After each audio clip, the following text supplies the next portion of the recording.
Yawwa. Ta lafiya. Lafiya kalau. Lafiya. Lafiya na wallahi. Kwana biyu. Ana wallahi. Mene ne faru?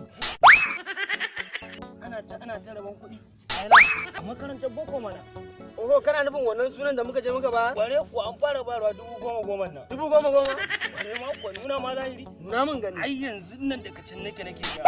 Ka gansu? Ni ina nan ina ta hamma ban da Ka kuɗi. gansu? Ai ina an fara rabawa amma da akwai sharaɗuɗɗuka. Na me kuma? Yawwa za a je gidanka akwai mace za ta shiga cikin gidanka ce da za ta duba duk wani ma'ajiyanka rumbunka sai an samu dai ba ka da wani abinci ko daya ko gero ko dawa ko shinkafa ko waye saboda haka dai yanzu kuma kai sauri ka je ka ɓoye ko kuma ka kai wani gidan ajiya idan suka je suka duba sai a baka. Kana nufin ya an duba wannan zanen gawa kuɗi? Yana kuma za ka je. Ina zuwa.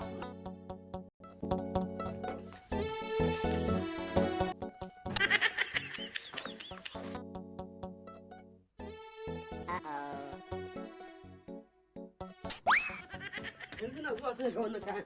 Sai ga an zuwa.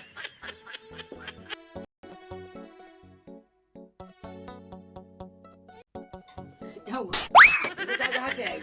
Kawai sai in je kofar gida, jira zuwansa kawai ne dai a zuwa a bani.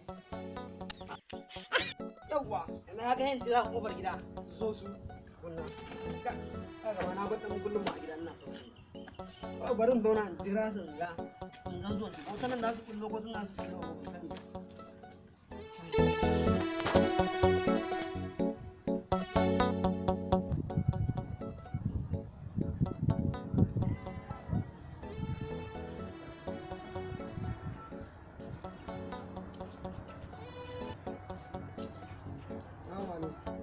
Garin ne. Lafiya la wallahi. Madalla. Ya kashin yaro ranar nan baka dawo ba. Wallahi na gaya maka tun da ka bar labarin nan na an biyo unguwan gida-gida ana raba kuɗin nan.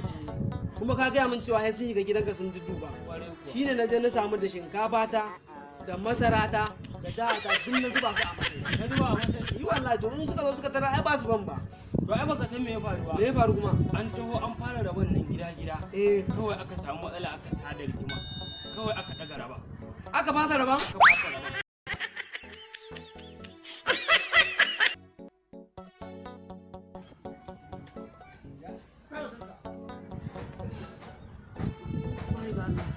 Hasawa akai.